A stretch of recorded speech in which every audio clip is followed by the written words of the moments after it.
GingerGM. Okay, cool. Right, well, let's play on. So this is a game I had from Bumrati against a very talented junior, Taran, who's about 2,300 strength, but he's very, very young.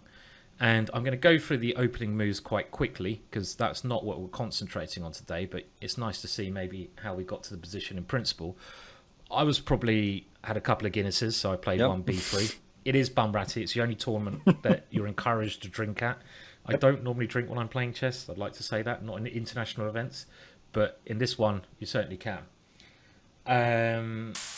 So, okay, and now after, I'm just making sure the volume's still okay with zoomed in. Let me know if there's any problems. Now we've got into a position that was quite interesting. My opponent played E4 here, which is actually probably a good move. Because that pawn is kind of threatened. I was going to take the knight and take there. The main line here is this weird looking bishop D6. This is actually quite a strange looking position, but the idea that looks like a horrible move to me, but I guess it looks horrible, but the idea of this is, again, black's kind of thinking what white's going to play, and we're already talking about the theme of the lesson today, and that is another word for prophylactic or play or prophylaxis is basically stopping your opponent's intentions, thinking about what your opponent's doing and trying to frustrate them, getting into your opponent's mind, really. And with this move, what black's trying to do, Bjorn, is he's basically saying what are you going to do as white next? And white's main idea, Bjorn, in these positions is knight e2 and f4. And if I play knight e2 now, what do you think black might play here? And it makes this bishop look a bit more sensible after his next move in this position. He wants to sort of... obviously, the problem of putting the bishop here for black is the bishop on c8 is blocked by the pawn. But with black's next move, he can deal with the problem of his blocked bishop there. Now, b6 you could do, but there's an even better move than that. A b6 getting that bishop out is a sensible suggestion. So, what move do you think black should play here, Bjorn? And everyone, have a go in the chat as well. Please do have a go in the chat. And Merry Hatman, you got it right. Just a6, Bjorn, here. And the problem... okay, yeah. And the problem that white has is this bishop doesn't have any good squares, so white has to take here. And then what do you recapture the bishop with, Bjorn? Well, I would capture with the b pawn, and it's a default, but... With which one? This one or the other one? Well, you kind of... I assume it's the d pawn, but I would capture with the b pawn. You would capture with the b pawn, okay. Just like out of normal theory, you capture towards the center. That's true. A lot of times you're taught basically these certain rules when you're learning chess, and one of the main rules you're taught is to capture with your pawns towards the center. But that's not always the case, Bjorn. No, I realize you open for the bishop and you solve a lot of problems maybe with taking with the d pawn. I think in this position, actually taking with the d pawn is a much better choice, just because if you take with the b pawn, the bishop is looking stupid. Both bishops are looking very bad now. And in some cases, you can break the rules, and this is one case where you take away from the center, and now this bishop obviously has good development, and you have this kind of open d file. So in this case, that's sort of black's idea. That's why he's put the bishop here, so he can defend the pawn and get these bishops ready to sort of look towards white's king, right? Yeah. Now I'll just show I'll show another example of an opening where that happens, because I've just done this course on the English opening, and one time this comes up quite a lot is also in this position here where black takes on c3 here, and again this is another position with the same principle where taking towards the center is okay, but I think Bjorn actually taking away, like we just saw, this is another example of that concept where now the bishop is free and the queen having this control on the half open file is very, very useful actually. So this is another example when you can do it. But okay, we'll move on. And it's just 1 point in the game. I really want to ask the main question. I don't think f3 is a particularly great move, but it worked out all right. My opponent tried to get tricky with some move here. Yeah. But he's misplaced his knight, and I can deal with this threat very quickly. So in actual fact, knight h5 might look quite clever, because of course if I take here, he's got this check. If I go g3, he takes here. Yeah. But in actual fact, this is what I call an artificial, like, trickster move. You know, you shouldn't really go for tricky moves that make your position worse if your opponent can easily defend them. Another mistake that a lot of club players do, you know, like Scholar's Mate is the prime example of that, misplacing the queen early on to try to go for this, but actually you're making your position worse. And this is making Black's position worse because he should have thought how I can defend it. Again, prophylactic play. And after knight h3, just putting my knight on f2, I easily defend this. So here I do take on c6, and he does take this way, attacking my knight. Yeah. So I bring my knight back. And after he takes on f3, I take with the queen. And you can see that his knight's now misplaced. He brings the knight back to the centre. And here I think it's clear White has a good position. I mean, why would you say White has a good position here, Bjorn? Another thing I would say to everyone in the chat is when you're looking at positions, you should really try to explain things to yourself verbally. So, because if you can do that, you're verbalising the position and you'll be able to verbalise your plans from that position. So hopefully when Bjorn tells us why White's better here, that'll give us an indication about what our future plans should be. So go for it, Bjorn. Why do you think White's better here? Well, so I think White's pawn structure is better, obviously, because it's double pawns, and White is the only one with center pawns, basically. So Black looks a little bit open also, is not ready to castle yet. The bishop on b2 looks very, very good. It's not so easy to get the white bishop on Black's white bishop that good to counter that. And generally, it looks like it's easy to play. The next move seems like a quick castle. Then you have the f file. Yeah, but Perfect. I would say like it's a small advantage. But I think you summed that up perfectly, Bjorn, basically. And yeah, I mean, totally right. Black's two bishops don't really count at the moment. You have to be a little bit careful. Let's say Black can go c5 and bishop c6. These are the kind of things, again, when we're thinking about prophylactic play, we should be thinking about now. We've talked about our position. Bjorn mentioned that this bishop hasn't got anywhere good to go, but it would have been good to go a little bit deeper and maybe just say, well, I want to stop it coming to c6, which is quite hard for Black to play, but we want to stop our opponent doing his plans as well as improving our position. In chess, if you can restrain your opponent and also improve your position, you're going to win the game, basically. So, so you're right. I guess I would think if I look at White's weaknesses, is that could that queen become a target? Is it too early to be out there? I think in this position, the queen's more of a strength than a weakness because, for example, it can't be attacked because our knight on f2 is guarding that square, and the queen does have quite a lot of nice pressure along here. It has pressure even along the diagonal. So if Black wanted to do this plan with c5 and bishop d7, we might take on b7. So I think it's definitely more of a strength here. And also it gives us another opportunity of maybe castling queenside. So White's better. Let's just see how the game went. Now, I didn't want to give up the bishop pair here. I thought my bishop was very strong, so I just naturally developed my last piece. And after bishop e6, I went knight e4. And after knight takes e4, knight takes e4, my opponent now, I expected him to try and castle queenside. So again, I'm thinking constantly about what he's trying to do. And actually, moving my knight to e4 is aiming to stop his main plan. This is the whole point of prophylactic play. Because I'm thinking, where's he going to put his king? I'm not sure where I'm going to put mine. My king can go either way. But I'm thinking my opponent's king is not going to go kingside because it's just too scary with these open lines against it. So I'm thinking, well, if he's not going to go kingside, he's probably going to go queenside. And also then the double pawns can be quite useful for him because he's got an extra pawn guarding his king. So what I expected, what I was preparing for him to do here was queen d7 and castles queenside. Now, the reason I put my knight here was that if he did play queen d7 here, which he did not play, I had a particular idea in mind. And again, this is all to do with what will make you a better player, prophylactic play, trying to stop your opponent doing the moves he wants to play. Because if he can castle here, I think he's probably doing all right. I think his position is very okay. Even though I've got a better centre, he's certainly not doing that badly.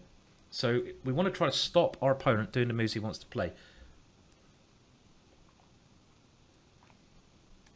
So have a think about this. Is there any way we can stop him castling? And this goes to everyone in the chat. And Bjorn, don't look at the chat. You probably will now that I've said that. That's the typical. I'm looking at this.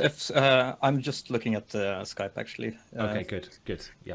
So I'm looking at this f6 square, and obviously I was first thinking, can I put my knight there, and then pawn takes, and then bishop takes, and threatening the rook. But after rook g8, I don't really see it stopping in castling for one move. But yeah, but then maybe the other way, just putting a bishop there, bishop f6, because you can't really take that.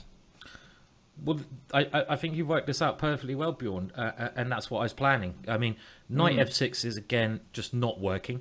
Yeah.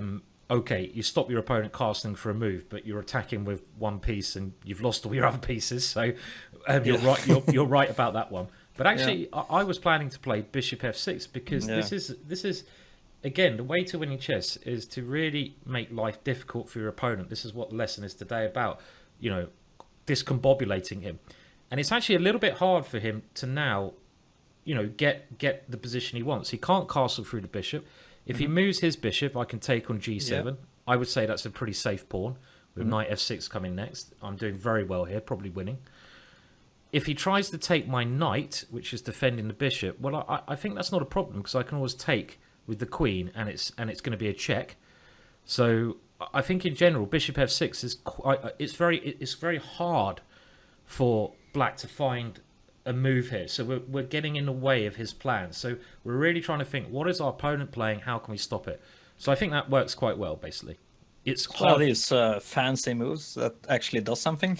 yes, that's right. I like doing those moves, but like 9 out of 10 times it's just fancy. Yes. Yeah, no, I agree. And the other point is you can't take this one because knight takes wins the queen. We should just point it out.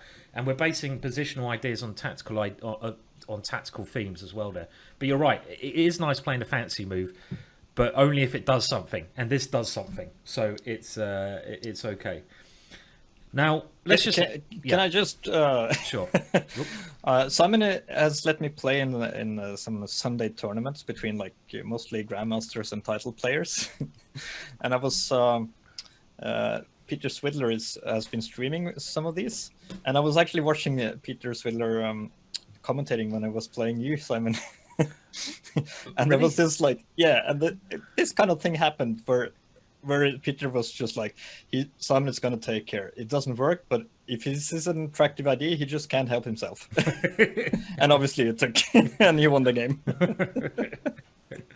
I mean, the thing is, I'm very bad at this, and I'm trying to improve all the time as well. And, there is that thing of, if you see an attractive sacrifice, which you're not, and really, if I was playing in a competition over the board, like anything serious, real it's different. Life, it's different. When you're playing Blitz, you can have a bit more fun. Exactly. And you can showboat. And Blitz is not really serious chess. But I think that's what you're also saying. Like, if you play too much Blitz, you get in this habit of doing these moves that look attractive, but doesn't really work. I totally agree.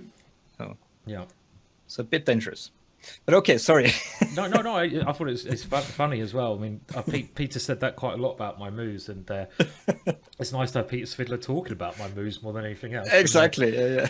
And it's true. I mean, in a real life situation, if I'm playing in a proper tournament like the British Championships, Hastings, big one, I now try to sit on my hands and play a lot more patiently. And I don't try to do unsound sacrifices, even if I want to. It's one of my biggest mistakes. Yeah. Basically. But let's go on. So in the game, there's only one more point I want to look at here. My opponent made a check, and now he got the queens off the board.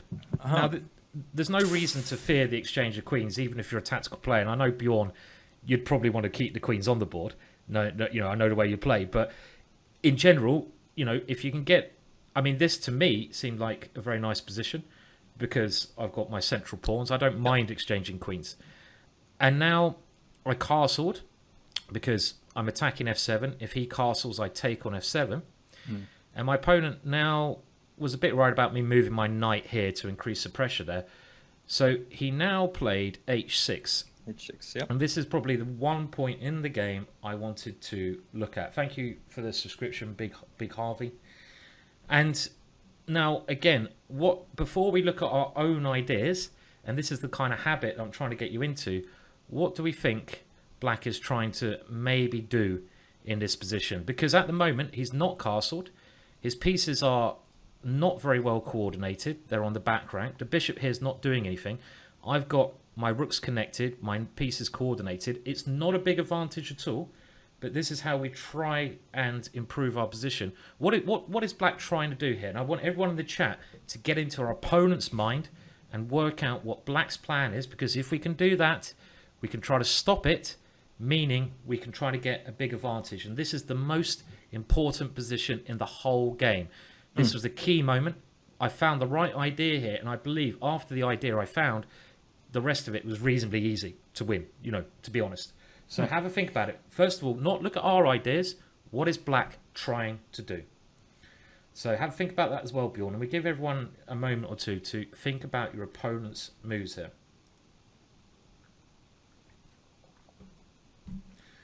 Now, any attempt at Black moving a G-pawn, as people are saying, I think is just very bad for Black, because I'm always going to have knight f6 check, winning something, a bishop, and I don't think this achieves anything. Even if you go rook g8 and manage to play g6, it doesn't help Black's position. You need to find the right thing that he needs to do. So rook g8 and bishop b4 has been suggested by Mary. Now, that's maybe not a bad idea, but I can start hitting that bishop with like a3, and you haven't sorted out the positioning of your king there either. So no one's found Black's right plan yet. Bjorn, do interrupt me at any moment. I talk too much. So, yeah, I thought I was giving the chat some time. But always interrupt me, please. Yeah, sorry. I think it's a very good exercise, this, because like when you put the position on the board, I'm immediately looking at like, oh, so what does White have? Like, what can I do? But shifting focus here is, what we should train on. So I'm thinking he would, if I was Black, I would maybe flip the board around. No, you could flip the board around. I mean, I would say that's maybe not a good habit to get into. Okay, because in a game situation, you can't do that. You can go and stand around behind your opponent, but that's just weird. you know what I mean? It's just weird. Like it's your move, and you go and walk around behind them, and you poke over their shoulder, and like, yeah. What are you going to play? What are you going to play? It's like, so I think it's best to get in the habit of looking at what they're going to play from our own point of view. I get your point. This is so I'm guessing he should go for long castle, put some pressure on that d-pawn, and at some point play f5 and get the knight away. So now, what happens if he castles queenside straight away? So it's our move, but if he castles queenside straight away, what simple problem does he have with his position? Yeah, then he loses the f7 pawn, obviously. Exactly. Yeah. So right, so he needs to protect that first, then. Yeah. That's right. Maybe just f6, castles. Well, f6 is a tactical problem because a bishop takes f6 always. Oh, right, yeah. And we have this knight here, so you've got to watch out for the tactics. So you can't go f6. So you need to do something else with this pawn.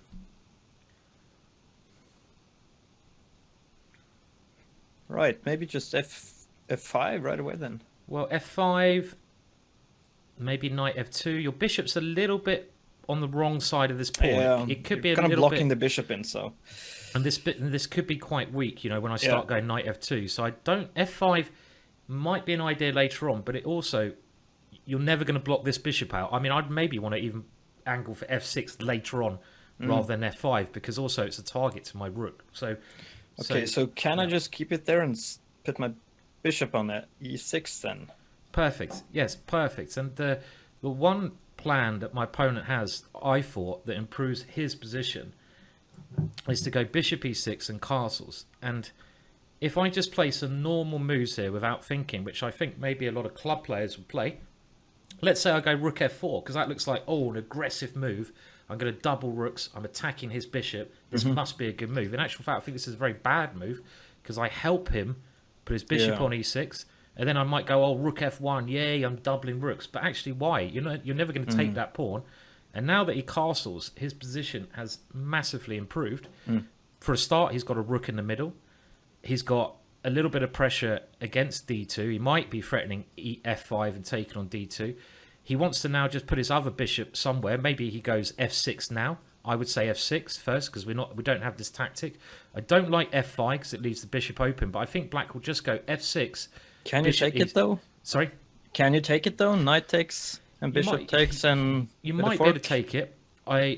You have to be very careful there because it might be working. Yeah. I'm just sort of general plans. Yep. Let's think if he can. Maybe he does play a slow plan, rook g8, bishop e7, do this. But to be honest, I don't really see what I'm playing here. And he's got castled. His coordination has drastically improved, right? Yeah. So suddenly those, like, you have the weak pawns now. I could have the weak pawns along here, definitely. And this is he's getting what he wants. Even though our position is okay, we're not worse here, I wouldn't say, but we're not putting as much pressure on our opponent as we could do.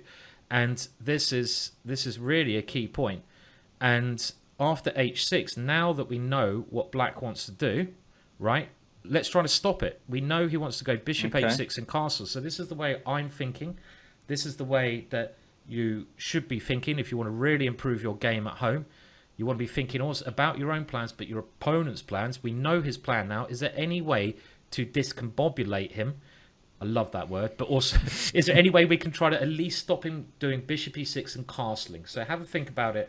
And I'm looking at ideas in the chat as well. So now it is white to move. I think my next move in some ways is actually the winning move. I really do. Because it really puts his position into some problem. Yeah, bishop e5 looks like a one move I would look at, just because it threatens the pawn. Okay, but how you got to think about how your opponent will defend that one. How will he defend bishop e5? Probably just bishop d6. Well, then no, you we can can't. No, yeah, they can't do that. So I think he's only got one way to defend that. So if bishop e5... I mean, rook c8, then he doesn't... Then he can't castle anymore, so we've achieved something. You know what? You've just solved it. It's actually very simple. It's very simple. Okay. It's very simple. And well done to everyone in the chat. King Bert to Merry Hatman. If you're thinking in the right way here, bishop e5, I think, is a very easy move to see. It's not complicated. It's not that tactical. There's only one way he can defend this pawn. He can't move his king to defend it because of f7. He has to play rook to c8. And now, whatever happens in this position, his king is now stuck in the middle, which is going to get in the way of his rook. So we've drastically improved our position just by thinking in the right way. And I think you'll agree here, this is much better than having his king over here because it gets in the way of his rook. So we've drastically improved our position here. And that is, to me, that was the winning move for me, I think, actually. I mean, I've got an advantage. Obviously, we have to win the game. But that is the key thing I wanted to talk about this position. Now, I'll just show you a couple of moves how I played this on. I also want to improve my position here. And I do that now by playing this clever move b4. And one of the ideas is to try to stop my opponent ever pushing his pawns forwards. If he takes this one, I'm going to go rook b1. Or, even better, I can play after b4. If he takes this one, even better is bishop takes here and knight f6, winning a piece. So he can't take that one. So my opponent played rook g8. Now maybe he's threatening to take it. And now I just defended that one. And this is cramping him. He hasn't got many moves now. He can't. The problem is I'm stopping him doing what he wants. He wanted to play c5. So I've stopped him playing this move. I've stopped him castling. And we're really stopping him. We're winning this game by stopping him doing what he wants to do. This is kind of Magnus style. This is impressive. Wow. Oh, thank you, Bjorn. It's not impossible. If you think in the right way, you find the right moves. And it's really hard to work this out. But we're going to try to move on to... It's unbelievable we spent half an hour on this one example. I thought it was a 10-minute job. But a couple more moves. D3. And after now B6, just A4. I don't want him taking my knight. I move the knight back. But again, it might not look like a big advantage to me. But actually, this is a very big advantage. He hasn't really done anything by moving his bishop here. I can start probing him with pawn breaks over here, and I've got the central pawn. So, okay, we still got to win this position, but this bishop e5 move you can see how it's made his pieces not coordinate. Right, now let's move on to another example. Okay, and right now, this is actually a position between MVL and Wang Hao, and this was taken. I saw it from David Smurden's great new book on swindling. And this position here,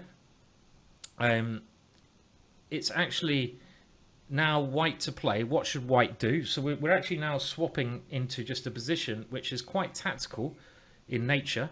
MVO actually played the wrong move here, and it's maybe not a proper Prophylaxis play there, but with you're going to have to calculate a lot more in this one to get the right answer. To get the right answer, this one is a lot harder than the last. It requires more calculation. Now, what should white do here? I mean, if MVL made the wrong move, then what kind of chances do I have? Yeah. Let's see. Well, let's see if you can work it out. I mean, look at your good ideas, and actually, I have to say that I'm just checking this on ChessBase myself, actually, very quickly. Oh, have I covered your face up? No, I haven't. I don't think. That's good. So have a think about this anyway. So it's white to play. What should white do? Everyone have a little look. I'm just starting with kind of trying to calculate who's if somebody's up material, then looks like black's up a pawn. Is he? Black's, yeah, it's a good idea. Before you think of any position, if you're looking for a magazine, it's a good idea to evaluate the position. And black is up a pawn, but the two ways you evaluate your position, pawns and then pieces. And I think that, what's the biggest weakness in black's position here, Bjorn? Would you say? Well, the king kind of looks a bit fishy with this queen and the knight. Knight on g5 looks like it could be mate somehow. Yeah, I mean, bishop e7 looks like it's really could be tricky. Yeah, trying to stop the king running away. Good idea. Now, I mean, I think we'll go over this one quite quickly because it requires a bit of calculation. But the one problem here is clearly the black king has no protection to not just three pieces attacking, but let's remember this rook can get to h3. Right. And this is very, very scary. Now, there are a couple of winning moves here, in actual fact, because black's pieces, even though black is a pawn up, his pieces are not doing anything over there at all, or so it seems.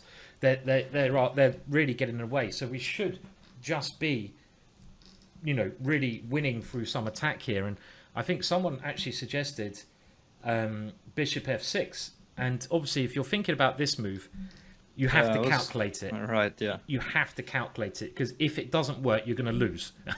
But I actually think with knight g5 coming, it's a reasonably simple way to win, actually, funnily enough.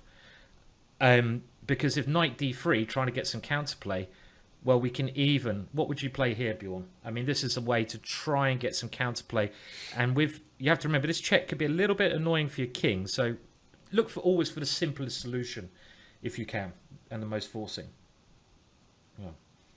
So, what move? Can you take the queen even here? Exactly. Well, can you? Should you take the queen here? This is a good question. Should white take the queen here?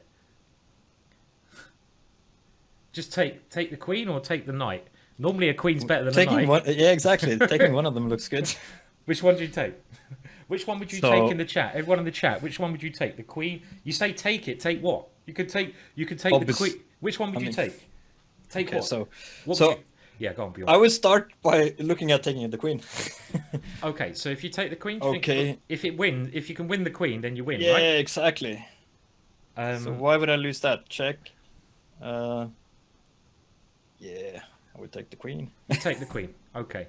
Let's see what happens. Would everyone take the queen? Would everyone take the queen? Well, Martin, very strong player, has analysed that a little bit deeper, and we're going to have a look. The best move is actually to take the rook.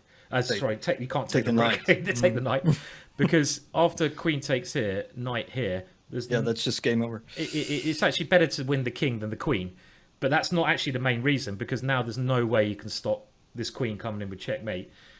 But so this is actually very simply winning bishop to f6. Now, what actually occurred in the game was white thought, okay, it doesn't make any difference if I go bishop to f7. But I think it, funnily enough, does. Because now knight to d3 happened anyway. Now what do you play here? This actually happened. What should white play here?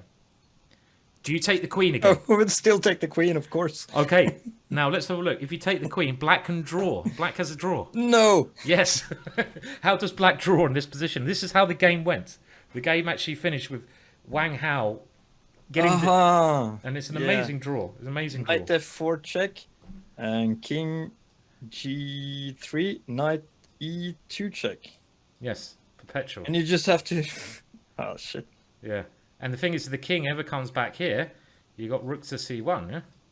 So after knight f4 check, the king can't escape up here because you go check, you go check, you go check.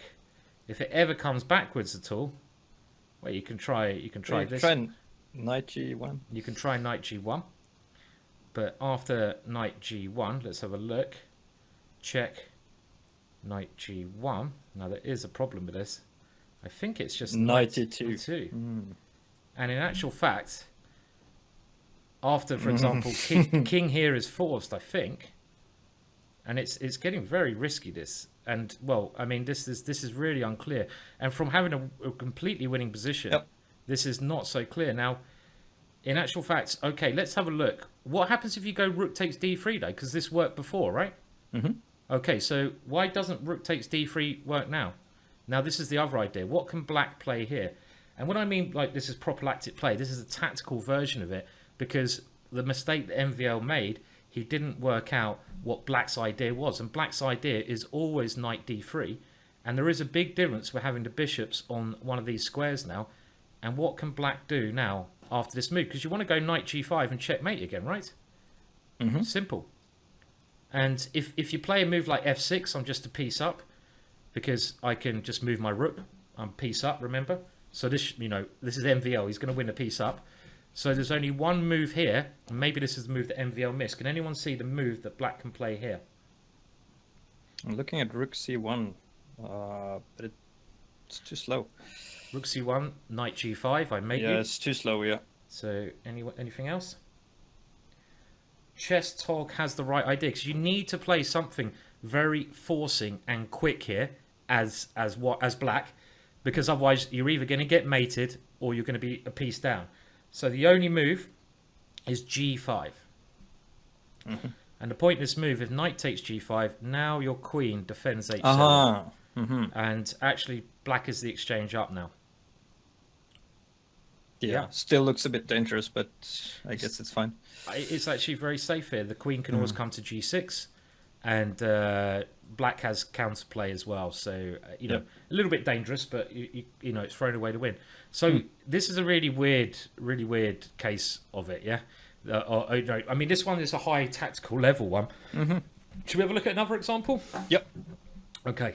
Now the next one is another one of my games, and this was against an improving junior in England, 2200, and this was played at the Hastings competition. And I'm going to go through the open moves quickly.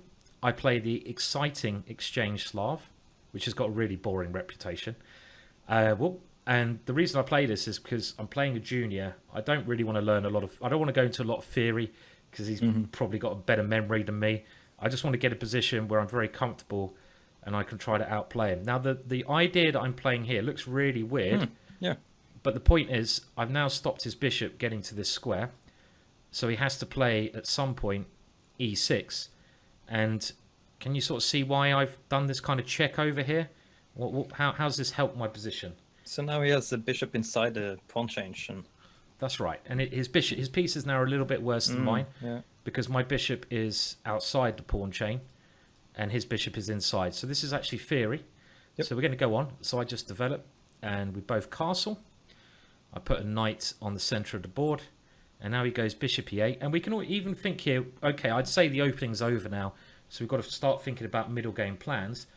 Now, obviously, when we're doing this lesson today, we're talking about our opponent's ideas, but we should also think about our own ideas, of course. So let's have a think here, Bjorn. What do you think white should be doing in the short term, long run, and what should black be doing here? So, and everyone at home, this is the first position I'd really say think, because so far it's just been theory. So have a think about that now. what both sides' plans are in this position. Okay, so I think White's plan is to. This it kind of looks like a lot of the London systems actually, with a knight on e5. It does. And You're right. Yeah. that knight on f6, the black knight on f6, looks like a good defender. So my idea would instinctively be to think, how can I get rid of that, and then start an attack against this king. So yeah, so I would consider something like, even though you're castled, I would consider something like g4, g5, putting the king on h1 and a rook on g1, and just, yeah, mate him over there. Lunatic. That would be my plan. Yeah, that would be my plan. You can tell. Just being honest. You can tell you're Norwegian. You know, you got that Viking blood running through you there. And I think actually that's a very interesting plan. I think you've come up with a very interesting idea. The knight is a very good defender. Pushing the pawn here and maybe trying to even swing your rook around to like this square. Right. So I'm just being like completely honest here. This is the way I would think. Sure. And then I have become like starting to kind of think, okay, so what if I do this, what is he going to do in the meantime? Because I mean, I needed 6 or 7 moves there before I got an attack in. So I think actually your plan is not a bad plan. I don't know if it's going to work. So have a think also what your opponent's going to do as well. Yeah. So you thought your own plan now, and the thing is to get. Yeah, sorry. Yeah. Go on. Oh, sorry. No. Go on. Yeah. No. Okay. Yes. So for my opponent, I'm assuming he wants to get rid of my e5 knight somehow.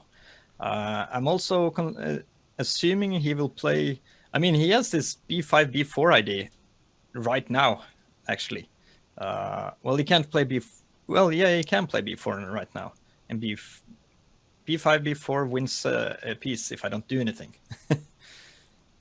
I mean, so that's actually something I realize I have to.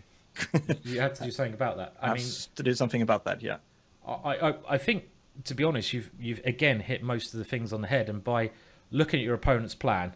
I mean, obviously G4 is very interesting. I'm not saying it's a bad idea, but he will go B5.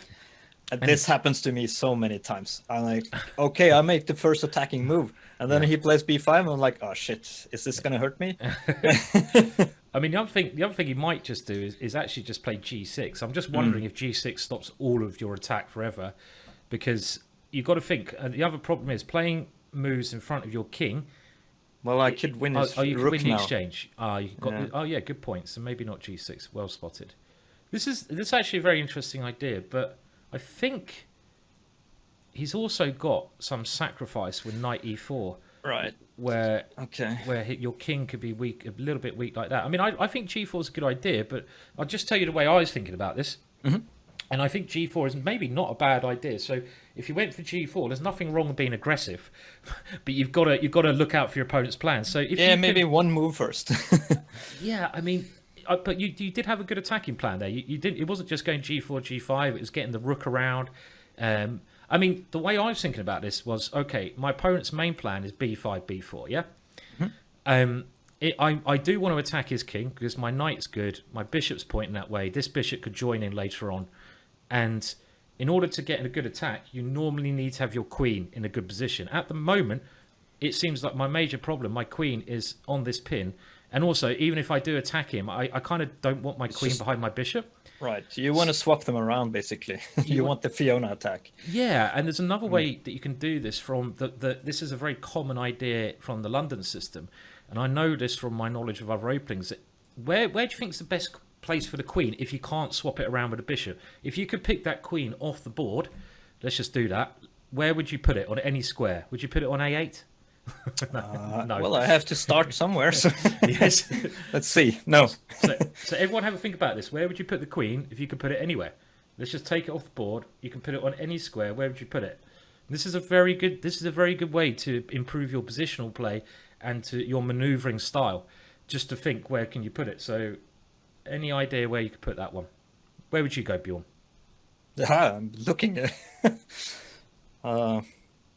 It's actually an idea that's used in the London system. You obviously haven't watched my DVD properly. I would ask for a refund if I was you. No, I'm joking. You can pick any square you want, Bjorn. Any square you want. It's up to you. Any square I want. Yeah. Except for like A9 or something. Very, very kind. H10 or you know. Or... It's really like I see a lot of problems with every square. With every square. Yeah. Okay, a couple of people have got it in the chat, so well done. Jen's chess, you've got it. Jen's a very strong player, of course. Hello, Jens. And I mean, I want it somewhere on the FG or H file. That's where I want it. But I'm just like, there's so many of these. No, wait. Maybe I want it on H3. Maybe H3. Why would you want it? Why would you want it on H3? And because then I'm just threatening to get rid of his knight and mating. Yeah, well done. Yeah, that's right. You got it right. And it's as simple as that. That if you could choose to have your queen on this square or on H3, you definitely want it on H3. I think. Right. Because then imagine your G4 G5 plan becomes a lot stronger as right. well, Yeah. By the way, if I miss your name out when I'm saying well done, I'm sorry. It's hard to say everyone's name, so I see other people got this idea right. I think it's Carrie Gilson and Chopper, etc. But so you now. Let's try to get the queen over to H3 and get out of our. So we can what we're trying to do in chess. We want to stop our opponent's ideas, but improve our own maneuvers as well. So how can we try to do that and stop this B5 move from coming? So, because if we can do two things at once, brilliant. That's the way to become better player. So that was what I was initially starting to think about. Like, how do we stop this B4 idea? And like, my first instinct was just like move the queen somewhere. Yeah, sure, we'll do it and try to get it to H3.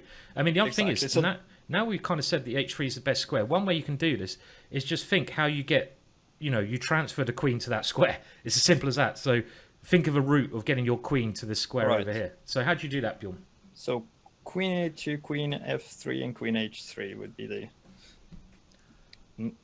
the way without losing the queen. Yes, that's probably the best way to do it. So I play queen E2 because first of all, I stop B5 and my queen is heading to a much more aggressive square because I kind of need my queen on the other side of that bishop to checkmate him. G4, G5 I think is a good idea, but he would have got counterplay that way and my queen is still not really in the right square. So I was just wondering one thing here. And that's why kind of queen E2 looks like a problem to me. Like if he still plays B5, B4. Okay, well if he plays now he can play it, obviously. Now you can just take it. I think I'll just take it. Yeah, I mean, a pawn is a pawn. So we've actually because I was thinking like I need that space for my knight. Yeah. But it's no rush. It can stay there for a while, I guess. It can stay there for a while, and we're stopping this B5 idea for the time being, which is important. So we've kind of just stopped. We're looking at our opponent's ideas, but we're improving our own position. So this is, I think, just a decent move. I'll just show you a couple more moves. And also, you're protecting this C4 square, which was the other thing I'm kind of worried about, getting his knight in there without having control of that square. So. Yeah, totally agree. That the other thing, Black's knight at the moment is bad, and you pointed out another plan that our opponent wants to do, and we are now controlling that square with an extra piece. So, but I mean, the game gets much more complex now because my opponent plays very well. He plays A6, so he's going to play this move. Right. Anyway. But at least I've made him find this move A6, and at least I've gained a bit of time, and I continue my plan. And I had obviously an idea with this one. And after B4, I can of course retreat my knight to E2. I probably want to bring it towards his king, but I have another idea. And what may be an even better move here? And again, Bjorn, have a go at finding it, but everyone in the chat have a go at finding it as well. Well, you could obviously play Bishop G5. Bishop G5 is trying to get rid of the knight, and if you get rid of the knight, you checkmate on this square. Yeah, looks like a good plan. Bishop G5. My G4, G5 would do the same. If you go G4 here, it's a bit slow. It's a little bit slow here because he's going to take that piece. And if you go Bishop G5 again with these ideas, what I'm thinking about is I'm going to play a move. I create a threat. Bishop g5 creates a threat. And if he takes on c3, I will take there. And that must be good. But how is my opponent going to deal with a threat? And I would say he's going to deal with it playing g6. And then you've got to think, has the moves bishop g5 and g6 helped me? If they haven't helped me, then what's the point of doing it in some respects? Right. Because he probably wants to go g6 He has created anyway. the weakness to be fair, and you could pick up that the exchange on f8.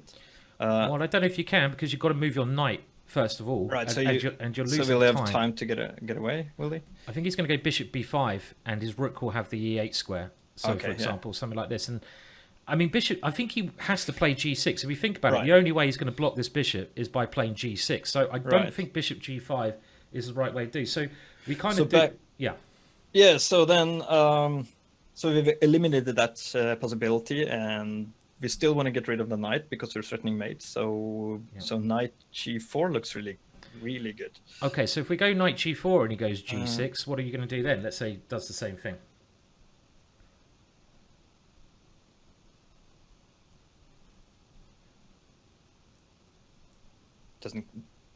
Does it not give me anything to...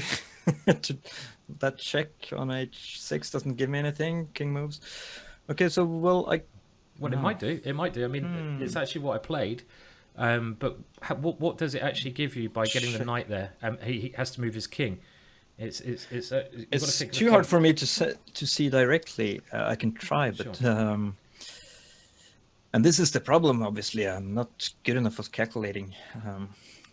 Well, I think. But I mean, if it's a long game, then Exoplanet has got the right idea, and so is Varmy. I'll move on, Bjorn, because we'll have a look now. If you're okay with me moving on, yeah. Now, I think the reason this helps me is because you did say that g6 can be a weakness, but when his king will have to go to one of these two squares. The main thing is, Bjorn, I'm going to have bishop e5 later, and that will really tie his knight up. If his king is on one of these two squares, right? I mean, my bishop there is really, really causing some problems in the pin. And also, can he just play f6? Well, not with his knight on s6, right? So I mean, that's still there because he didn't take it. Yeah, okay. Yeah, because you have to go here. He has to go g6, and after check. I mean, okay, let's have a look. So I thought I could move my knight here, but I thought this was probably better. And I should mention in all of these lines that if black ever plays h6, it is basically it's a red rag. Yeah. I mean, I didn't even calculate this, but I'm assuming I can take here and checkmate him somehow. There's some things you don't even need to calculate, really. I mean, let's have a look. So let's say I take here, he takes here. I'm guessing, I know I'm 2 pieces down, but if I play bishop e5, I'm guessing this is winning because I'm threatening to get rid of that and go checkmate on h7, and then if he moves his knight, I have checkmate on one of these two squares. These bishops to me it looks like it's winning. Yeah. I think they're just winning. So h6 is not playable. He has to play g6, and let's have a look at the position now after knight e2. Now, if he moves his knight, I think my knight will come back to g4, and I have this threat on h6, which is a little bit difficult. Now, he did go bishop b5. I think this is quite a good move because he's getting rid of my bishop. But now, if we see the position I was aiming for is this position here, and the idea I had in this position was it's actually a very nasty pin now. I have knight g4 now, applying the pressure, but also I open up ideas of f4, f5. Oh, g4, g5. And g4, you love the g pawn, don't you? You love it. You love that g pawn. Push the g pawn. Woohoo! I'm gonna call you g pawn Bjorn from now on. Exactly. But yeah, why not push the g pawn? Yeah, you're right. I mean, g4, g5 is a very strong threat. It bang bang, you know. Yep. I mean, my opponent now played a mistake. I think he should go knight to this square. Yeah, and get rid of it. Yeah. But now I would have probably planning on playing f4 because if he now takes it, I open up the f file, right? And one line I was looking at, which I was trying to calculate, and this is where you have to combine tactics as well. Well, I thought I had a good move here. Can anyone see the good move here in this position? Yeah. Anyone see I don't know if it's a good move, but it certainly looks a bit scary for black. I want to now. I've opened up the f file. I want to, if I can sack my way through, I will do. And I think there's a typical attacking motif in this position. I'm trying to get rook takes f7 to work. Just play it, man. And have a rook look at it. takes, and knight takes, and queen takes h7. What happens there? Well, I think we're going to get at least 3 pawns because we're Yeah, going and to then take the on other rook G3. comes in as well. Well, maybe the other rook, but even knight f4 attacking at e6 is probably even stronger because his king's going to have to probably come to d7. Right. I mean, I was just thinking in this Does it position. work? Well, I was thinking we get at least 3 pawns, so we're not even sacrificing. Yep. Because that's the second pawn. He probably has to run, and now I can take here, which is 3 pawns. So 3 pawns, I'm not even sacrificing, but I've got an attack in this position. I mean, maybe there's even something better. Maybe there's like knight f4 here. Yeah. First, it looks to me again. You don't even have to calculate. It just looks like even taking here should be pretty damn scary for him. I'd say. I mean, he might have survived, but it looks scary. Yeah. Yeah. Okay, so in the game, we'll go back. He played rook to c2, attacking my knight, but now I can improve my position and deal with his threat. I mean, I don't know if that last line was completely convincing. I agree, Mary Hatman, but it's something he needs to think about, and it looked pretty scary in the game. I can improve my play. I don't have to do that sack. It looked very difficult. So, I mean, what would you play here after rook c2, Bjorn? So, I probably know what you want to play. G4, G5. No, again, I mean, maybe this is one of your biggest mistakes, actually. But I mean, right now the knight is hanging, so, and I mean, yes, I'm just getting a knight back, so I have to do something with that first, or at least make another threat like you talked about, like knight G4. Okay, is there a threat there though?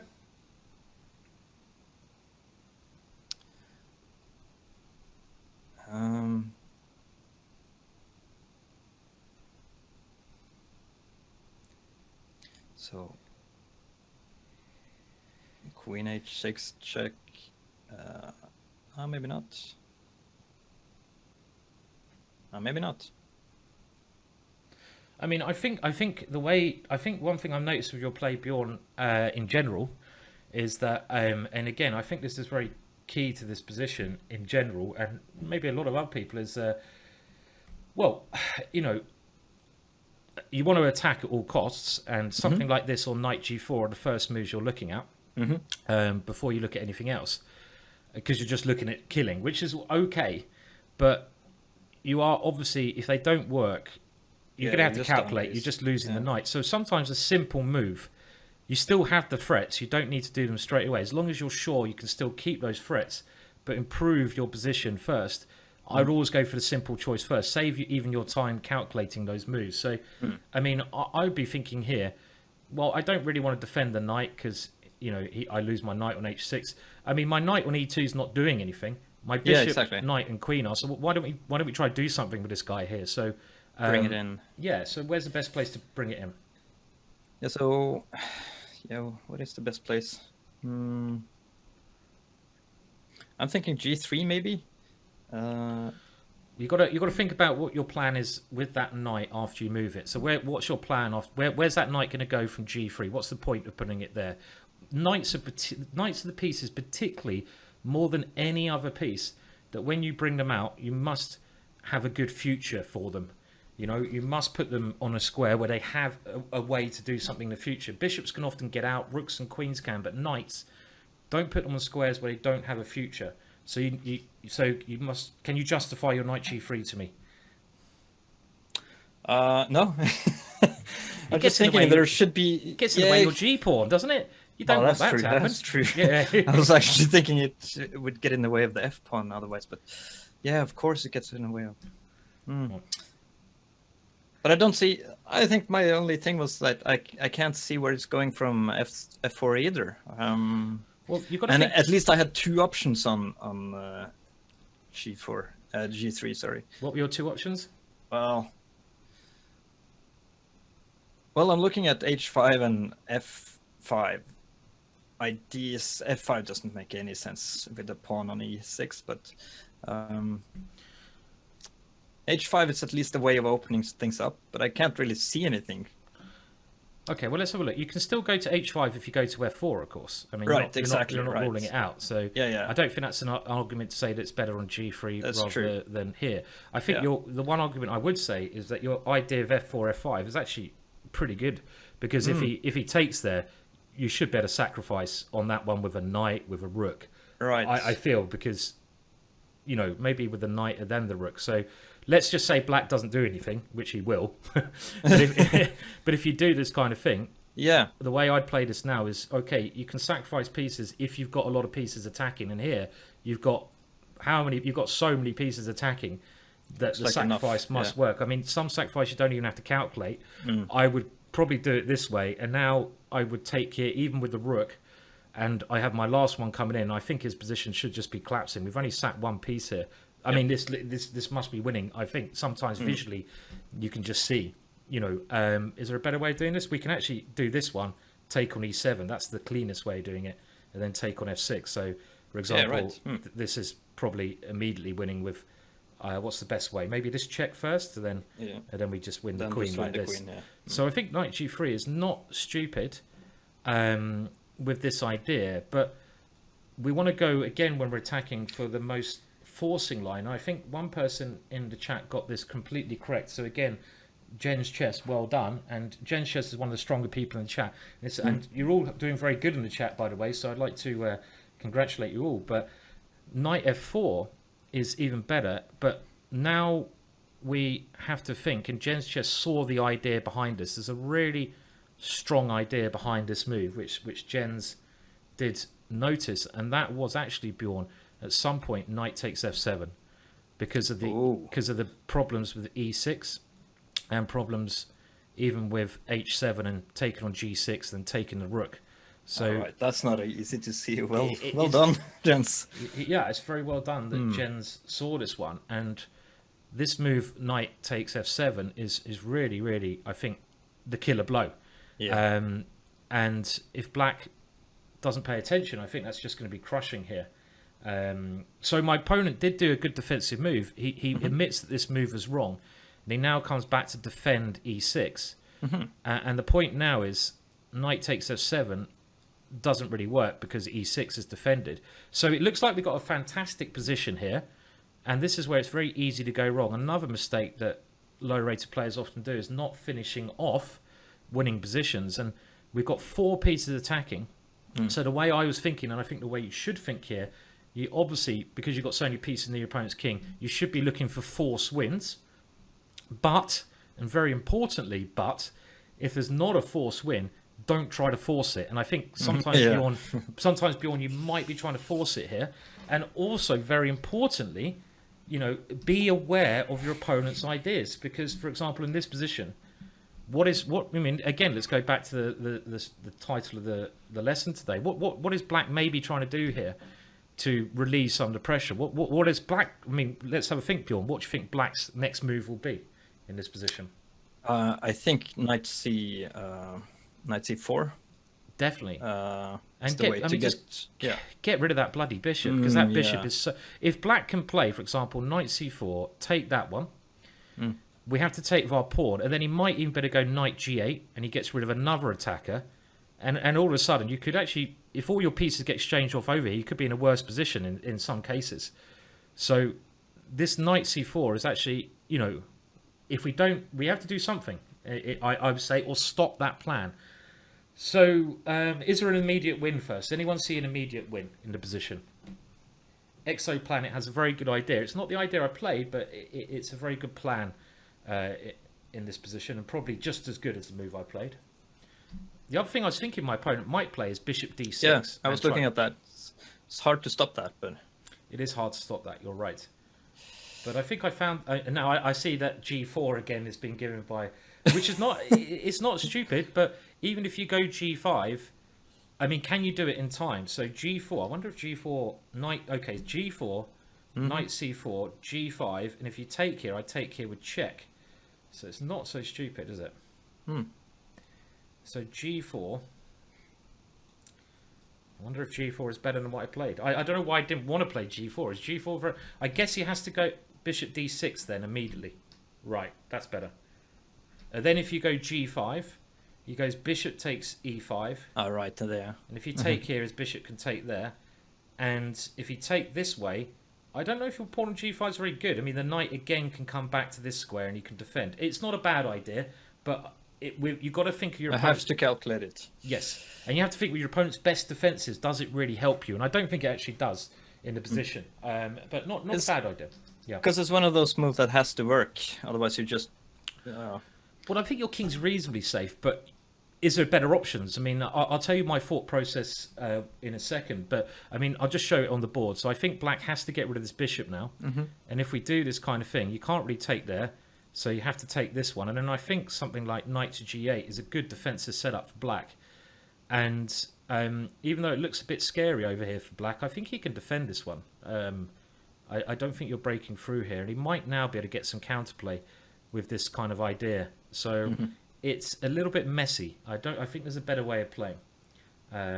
So have a think about the position, Bjorn. See if there's any way through. Well, obviously you should be looking at, as Exoplanets pointed out, moves like knight h5. But if they don't work, they don't work. No, exactly. That's one of the tricky things. Like, how much time should I look at it before I give up on the idea? You know. I mean, I think it looks so attractive, but I think you've got to have a lot of faith in your own ability. And again, this is why blitz chess I don't think is very useful for proper development, because in a blitz game you wouldn't really be able to calculate unless you're Hikaru. The thing is, when people watch Hikaru, they try to play like Hikaru.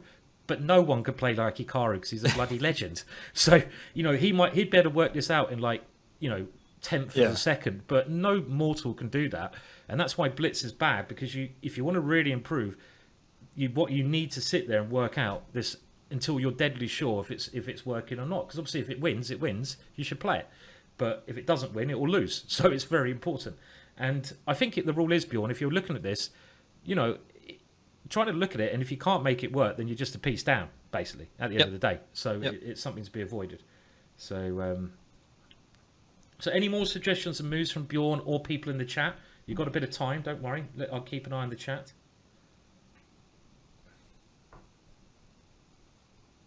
So... yeah, I can't make it work.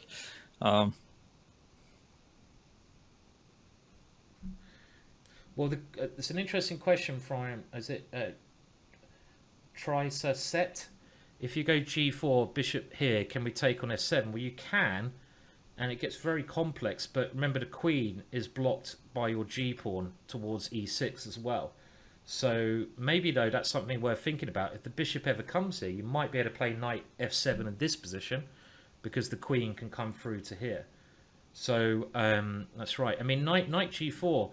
again, it might look dangerous, but after knight c4, remember, black's trying to do this plan.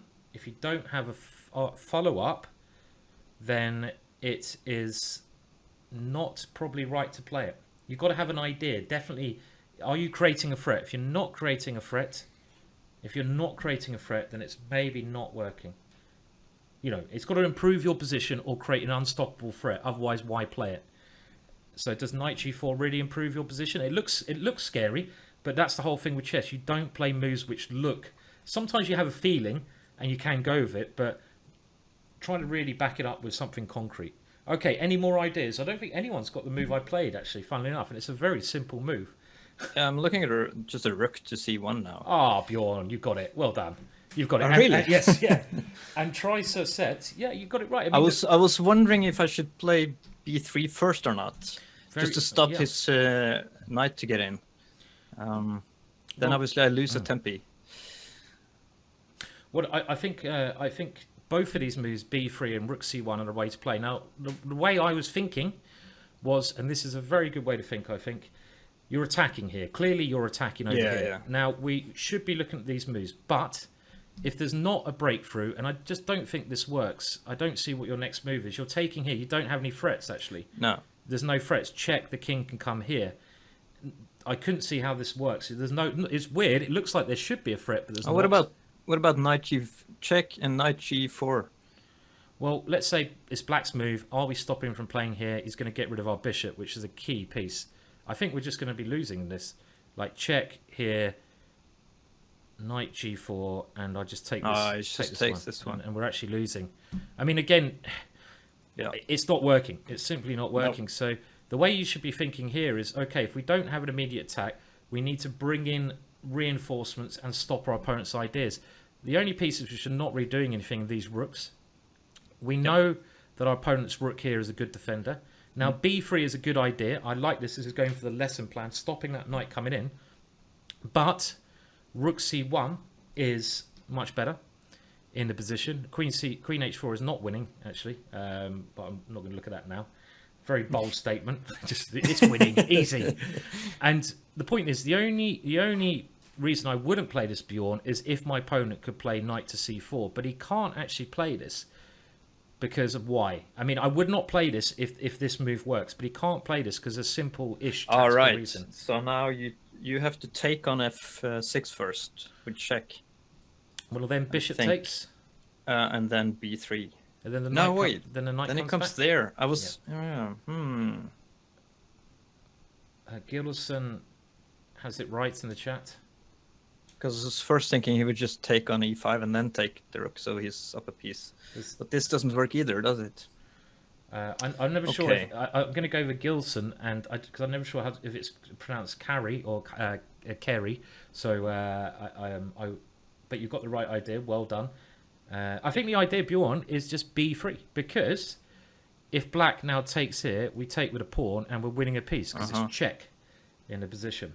Oh, right, yeah. So if rook takes rook here, we flick in the check, and if the knight moves, we win the rook. So in actual fact, b3, black's best move would be to move the knight back. So we've obviously gained quite a lot in the position. So that's why I went rook c1. Right. And now my opponent... And can I ask, is there a reason... I'm always struggling to find the right rook to move, and I think there's a golden rule that you can choose both knights, and whatever you choose is wrong. But I think so. I mean, deciding which rook to move is very tricky, but I think this is quite an easy decision, because as we've seen, then I think the idea of keeping the rook close to my king and having ideas maybe later on of the rook maybe coming this way. I mean, I don't see what the rook is doing on a1 if I move the other one there. It just seems to be doing nothing. I'm never going to go a3 or anything. So it doesn't probably make much of a difference here. But this one seems a little bit more sensible, just because I might have this later on, maybe. Right, yeah. But it's a very hard decision to make. But I think now my opponent's next move really shows that he doesn't have any moves. And that's brilliant to know. He doesn't have any moves because he goes king h8. Now, one thing I would say... Oof. It's risky. One thing I would say is if your opponent plays a move like this, in a position where you have lots of pressure, you should think, well, hang on a minute, why did he play that move? And I think it's clear that if he plays that move, he's basically either doesn't have an idea what he's doing or he can't do anything. And if your opponent doesn't have an idea what he's doing or he can't do anything, because clearly that move is one of those moves, you really don't need to rush things, because you can just improve your position, because clearly king h8 is not actually doing anything really. So it's very reassuring, I think, is another way to put it. But now, funnily enough, there's still not an immediate win here. I'm trying to make it work on to knight takes g6, but knight takes g6. I mean, there's moves. It's really close. It's really close, but close is not quite enough, and. I mean, the move I played, I'll show you, because, there's one more interesting... more. Sorry, what I was actually thinking was knight takes f7. Oh, this is very close, because then after this, you can and then you take. Yeah, but then what happens here? I think just king g8, and if you don't have a follow-up here, you've basically, again, you've done totally the wrong thing. You've pulled the trigger too quickly, and your opponent's gone king h8, and his only hope is if you pull the trigger too quickly, because otherwise he can't move anything. So it's more important to torture them than to even go into a position where at the end of the complications you might be slightly better. I would say keep the pressure, because they're it's more likely they go wrong. But I don't think there's anything here. You take on c6. Okay, let's have a look. Queen takes e6. Okay, now let's just say I take this one. And again, this is maybe the kind of... you get... Yeah, exactly. You get a position which might be all right for white, okay? Because you've got 3 pawns for the piece. Now, this, I think, is a real... This is, like, summing up what I'm thinking. And this might even be better for white, Bjorn, because you've got, like, the C file. You might be taking more pawns. But black does have the extra piece. Yep. Black is in no danger with his king now. He might even get activity. And even if you calculate this position, if we go back, the attack is done. the attack is done, and it's much better to keep the pressure up and to see what is my opponent going to play. If he's just going to move his king backwards and forwards, why on earth am I making his job easier? It's much more uncomfortable for him in this position. So I think that is key. Don't pull the trigger too quickly, even if it goes to a small advantage. So I mean, what I did, I mean, again, Gilson has got this right. I went knight g4 because my idea of this is it gives my opponent a chance to go wrong. And what I mean by that is, for example, if he plays h5, which looks like an idea to try and force the issue, what could I play now? And it's always good to give your opponent a chance to blunder without changing the essence of the position. So what would white play now? Now it must work to take. Feels like. There's a lot of things to take here. What are you gonna go for? Oh, I was gonna take on h5. Knight take h5. Okay, and if pawn takes? Queen takes. Okay, and then let's say king to g7. Queen h6 check. And then king to g8. You're nearly there. If you lose your calculation, remember, you can't move pieces in the game. Just go back to the starting position and go for it again little by little. This is the way you calculate. And we've talked about calculating before. So just start off, go through it again. Keep going. Queen g5 check. Well, then there's a better move than that. Queen g5 is okay, but it's a better move than that. Oh, well shit. done. I lost it. We'll start again from this position. So right, okay, so here, takes. Here, now we get the arrows here, to help. Check here. Well, I'm going to take them off. There you go. So, and everyone else, see if you can solve this as well. I mean, can I just pick up a piece then? What would you play? Give me a move. So my queen is now here, and my knight is still on g4. So now I just bishop takes f6. Bishop takes f6 in return. Queen takes. Queen takes. Is there a better move? And knight takes, and I'm a piece up, I think. I think. Okay, you kind of got the right idea. So let's have a look. So after here, here. This is really difficult. If king g7, we have to analyze this move as well. But if king g7, then Bjorn got this far. Right. And I think it should now be easy to see that either of these moves is crushing, by the way. Right, yeah. But in this position, I certainly wouldn't take with a queen. Knight takes us a little bit stronger. Okay. But again, I mean, you've got the right I would idea. hopefully find that. Yes, I think you'll find it in this position. You'd be like, oh, queen, get the queens off, yeah. Woohoo, I've got the queens off. I wouldn't do that. I know. No, I know you wouldn't do that. And I mean, also G4. Yeah, a G4. Yeah, you just go G4. And I think also knight takes here is the same thing, right? Because he has to give his queen up. Yeah. And if we go back, if king to this square, how would you win there? I mean, this is also Yeah, so it's just knight h6. Okay, well, make sure before you suggest. Yeah. Knight h6, king g7, draw. Your knight's quite good here, Bjorn, putting pressure on this one. If queen h6 is actually quite good, but I think there's an even better move here. Yeah. Look for the most forcing moves first. So I check then. Queen g5. Yeah, queen g5, and then wherever he moves his king, queen. Yeah, exactly. Or we can transpose a queen. Yeah, exactly. You go back to the same. Yeah. Position. Or I mean, we might not need to because we've got 3 pieces attacking this one, and he's only got 2 defending. Still a piece. So it is looking very good. So my point of playing knight g4 was that it gives him a chance to go wrong. I'm also, by the way, just threatening queen h4 here, which is piling on the pressure. Yeah. So my opponent played king to g8, and I couldn't see a forced win here. I don't think there is one. So I actually went back to repeating the position, and now I took a draw. No, you didn't. You gave it away in the beginning. It was Bunratti. You're not. No, this one was Hastings actually. Sorry. It's a different game. Okay, it could be. Okay, now I agreed to draw and went to the bar. Okay, lesson over. Exactly. See you later. Bye. Yes, see ya. Cheers, everyone. There's your lesson for today. Take the draw and go and have a nice meal or a drink at the bar. No, but okay. So we go back to the position. So what did I now play? And this will be interesting to know if anyone can spot my move. And again, I'll tell you my reasoning, but let's see if anyone can spot what I played in the end. Okay.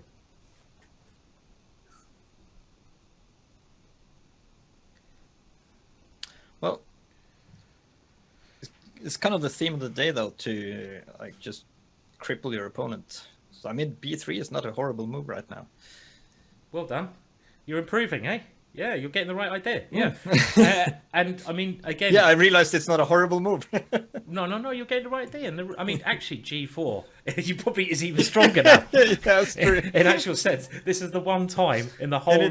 Anytime it's actually working, I can't see it. I know. In all the examples we've said so far, it's the one time where you've gone for the idea of the lesson, but you've actually. So actually, you might actually get weaker. You might actually get weaker after this lesson. See, oh no! See, now I'm focusing on the wrong ideas. But you know what? I played B3. I mean, I don't know. Can G4 be defended? I mean, I don't know. Maybe G4 is just stronger. Well, actually, we can. Can we go knight here? Ooh. Here, G5. Knight takes take, here. You can take the F6. You can take the knight though. It might just be. This might just like be, if he goes knight c4 now, just take it. You can just take it and then go G5. Right. That's at least some material, but a little bit messy maybe because his pawn becomes a little bit weak. And I mean, strong. You know, maybe. Yep. So let's just see. Can he defend this threat though? First of all, if he can't, then G4 is obviously the move I should play. If we can play this one, because obviously our bishop is so strong. Oh no! Well, last time he defended with bishop d6. Remember, this was the move he defended with last time. So can he just do the same defense here? He's got to get rid of that bishop. Maybe this. No, but now you can take on f7. Check. And if rook takes, knight takes g6. I'm just assuming this works. And then king g7. Again, don't go sacking pieces unless you're totally sure. And I think black's actually doing well there. Then I would just say you're so lucky. But actually, you've just messed up big style. Yeah, exactly. So I think this does defend, yeah. Yeah. No, I'm going to tell you my reasoning. My reasoning is here. And this is the way of the lesson is, okay, we've seen that I've got a big attack, but it doesn't look like, I mean, this is winning. Why is this winning? He goes bishop d6. Someone's saying nearly any move's winning. Well, that's not true. I don't see why any move's winning. And he has got knight c4, and he can improve his position. So if you go king h1, which is any move, after knight c4, he's improved his position massively. So any move is not winning. That's totally the wrong way to look at the position. And if g4, I think this survives. So I don't think it helps us either. I mean, I don't really want my pawn at g4 if he's going to survive, in actual fact, because I just want that extra protection. So my way was looking at this, and I think the right way to look at this is there's no immediate win. What is my opponent's next move? Now it's knight c4 is the main one. Bishop to this square is also possible. Bishop to d6. I'm just thinking if we do then have, because our queen is sort of like this, if we can then do something where knight takes here and queen takes here maybe. But I think the best move here is just to stop his main idea, because let's also think, what was his last move? He's been moving his king, so he doesn't really have an idea of what he's doing. So why do we want to make his life easy? If we try to force him to play, basically, g4 and b3 I think are both good moves. But after g4, we're forcing our opponent to find the only move, which is bishop d6. Because if he doesn't, why didn't he go that last move though? Why did he go king h8? Well, he's in check. Oh, that's a good reason. That was the last move. Okay. Right. And if he didn't, and you can't do it here because of the f6 one, so we stopped him doing it. Okay. Okay, so that makes sense. Yeah, those pesky checks. Yeah.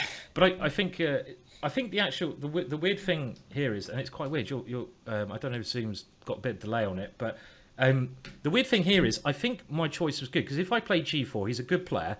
He has to find bishop d6, and you've got to assume they're going to find the best moves, and I think he would. Yeah. But if you play b3, which stops the knight coming here, it's much less likely he's going to find bishop d6 because he doesn't have to, because of his king move. So it's a little bit psychological, but it's also like we're just trying to say to our opponent, okay, your move, you don't really know what you're doing because you moved your king, and it's being very aware of what your opponent's thinking in the position, and that's the whole idea of the show, is to think about your thing. I see Hold My Beer keeps saying Queen h4 is winning. Queen h4 is winning. Well, I mean, okay. I don't see why Queen h4 is winning for a start, because doesn't he go here, and you don't stop his plan.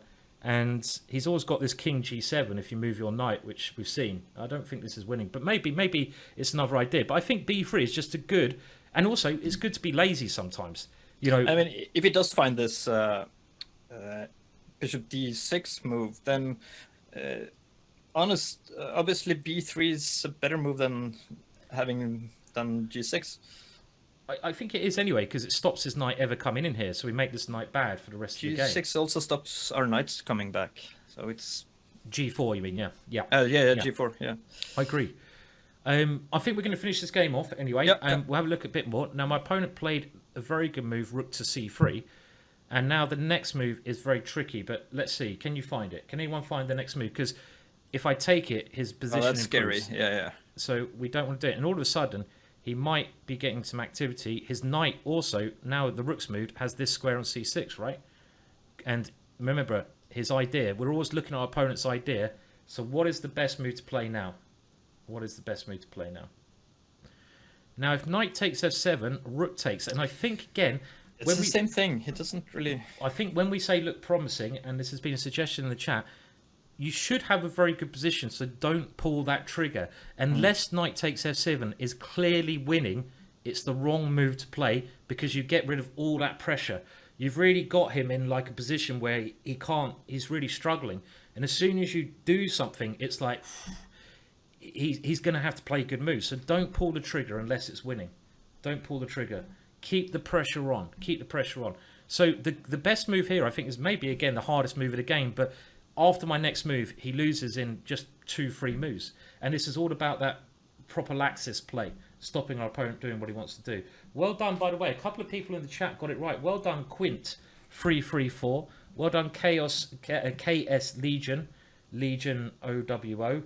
Well done. You guys have found a very good move, which I think is really hard to find. Now, again, if we go knight g4, we're just repeating positions.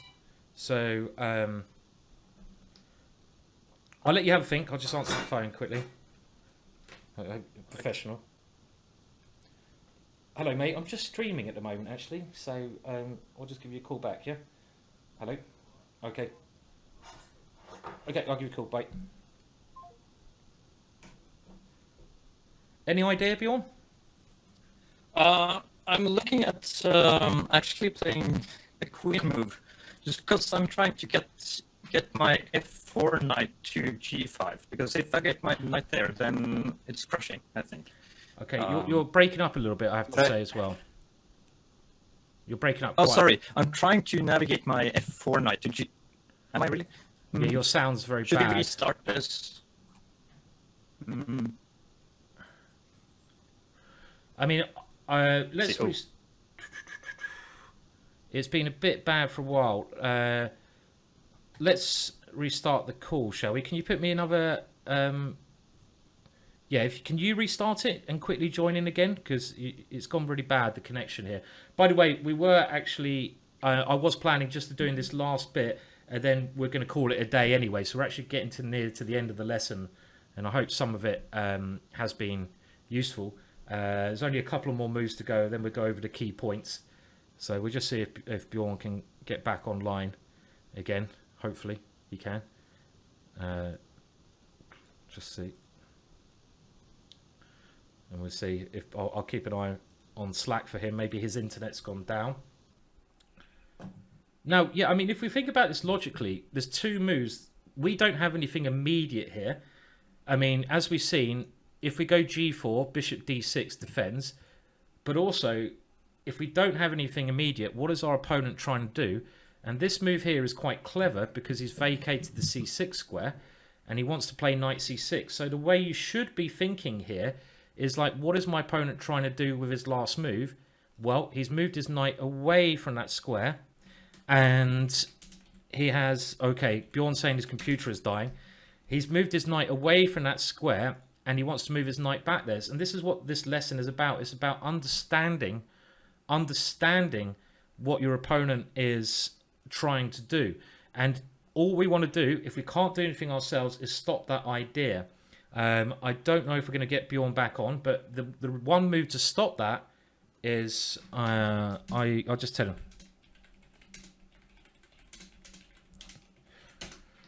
is to go knight c2. And this is actually what I think is the winning move. It doesn't look like a winning move because you expect the winning move to be some tactic over on this position. And this one, okay. Oh, is that Bjorn, or I just had a deep breath there, but I think we're finished without Bjorn anyway. I'll just tell him that.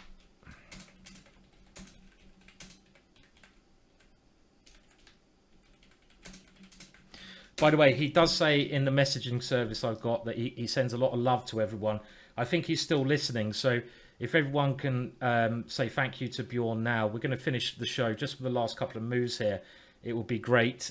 So it's great to have Bjorn on, and when we have the time, we'll try to do these things a little bit more regularly. So thank you to Bjorn for coming along. But this knight e2 move, I just feel is a great move, because it basically forces black now to take on c1, and now in this position, what can black do? Let's have a think about it. And the whole point of the whole point of this lesson is not just about what we're doing, and it looks like we're going to break through with some attack. What can our opponent move? So have a think. What can black actually move here? In the game, he played bishop d6, but he should have played this earlier. This is actually a losing move. Bishop d6, but let's have a look at this. Let's go through his pieces. Well, his knight, what can he do with his knight? What can he do with his knight? Is he trying to Skype me? Okay, we'll ignore that one. Well, hopefully Bjorn's still on. We'll thank him again at the end. Well, he can't move his knight here. He can't move his knight here, and moving his knight to this square is just rubbish, because we can even now go rook c7, for example. The knight is not doing anything here. Remember, you're allowed to let your opponent move pieces to squares which don't do anything. And in actual fact, after the rook comes in here, he's in a lot of trouble because we're threatening these two ones. So that knight can't really move, or the only square it can move to is irrelevant. What about the knight here? Well, the other knight can't move because it's in a pin. He can't move his rook because we take on f7. He can't really move his queen because his queen is needed to defend the knight there. And if he does move his queen, let's say, where's he going to move it to? There's nowhere good that helps him anyway. Let's say he goes here. Well, now we can go knight g4 and we can increase the pressure here. But also, what's queen e8 doing? So if we think about our opponent's position, then we understand that he can't move anything. And this is why we're winning. And this is one way to win a game of chess. But throughout this whole game, we've won it also by improving our pieces and trying to get our pieces to the best squares. So our pieces have come through to the best squares as well. Now, the move that he tried was bishop d6. But what is the winning move here? What is the winning move here? Because remember, we don't need to do anything if our opponent is paralyzed.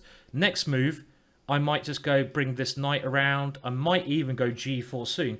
But he did play bishop d6. What's the winning move here? What is the winning move here? There is a winning move in this position.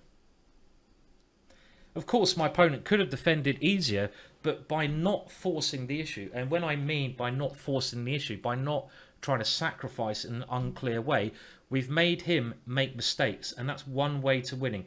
Make them make mistakes. Well, Mary, does it work? Does it work? If it works, then play it. If it works, play it. I'm just going to say thank you to Bjorn as well.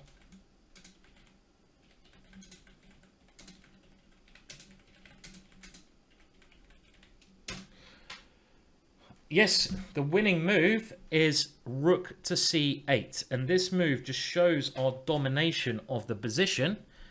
And the reason this is the winning move is because we've got our pieces to the best squares. So we've been slowly improving our position. Number two, we've stopped our opponent. We've stopped our opponent. Well, what's going on here? I don't know. We've stopped our opponent doing the moves that he might want to play. He's never got his knight into the game. So we've done this Prophylaxis kind of way of thinking. And this move is completely crushing. Because if he takes the rook, this is not just check, it's checkmate. That king is stuck on that square there where it can't escape. And what else can he play after this move? Well, if he takes our bishop, we simply win the queen now, which is also, well, as you can probably see, pretty damn good, yeah? If he moves the queen to any square, well, he has to keep on the knight. Well, we can just go rook takes f8, and after this one, bishop takes f6. It's not quite checkmate, but it's pretty damn close, right? So this is the winning idea, and I think the whole point of the game is it's been that idea of restrain and push. Now, I hope you enjoyed the lesson today. I hope you guys had a lot of fun with it, and I hope it was helpful. I hope you learned something. I'm going to put more stuff up on YouTube. So I did kind of a lesson yesterday, and I don't know what I've got planned tomorrow. It's on my timing of tomorrow is just below the video. So let's have a look. What is it tomorrow? We are doing a tournament. It's Friday today. So if you want to do a tournament tomorrow, it's open to everyone. So please come along tomorrow. I think it's at the same time as today. Yeah, same time as today, and I'm going to run a tournament tomorrow. We might even have some small prizes that you can win, so that should be good. So thank you very much for coming along. I hope you learned something as we did this. I hope you found it useful, and if you want to learn more of my stuff, my latest course on the English opening, it's over 20 hours of video. If you want to learn a brilliant opening, then please consider going and buying that course. I don't know if I still have the link to it. There is the link to it. That will support me in doing these free lessons, and also you'll get something great in return as well. So I'll see you all later. Have a great weekend. Goodbye for now.